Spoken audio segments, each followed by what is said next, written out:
That's why she volunteered you. What's your name again? Deborah. I know Deborah. I know you from before. Yes. So come over here for me.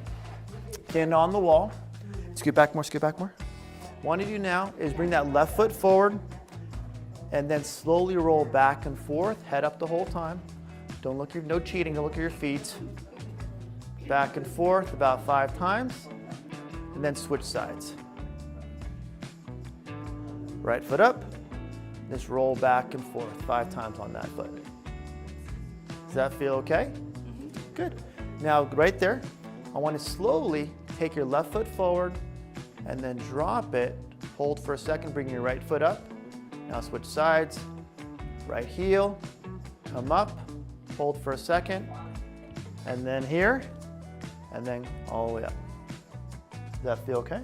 Yeah, good stretch. Yeah. It gets everything to kind of stretch and move for 1, 2. That's the goal. Thank you.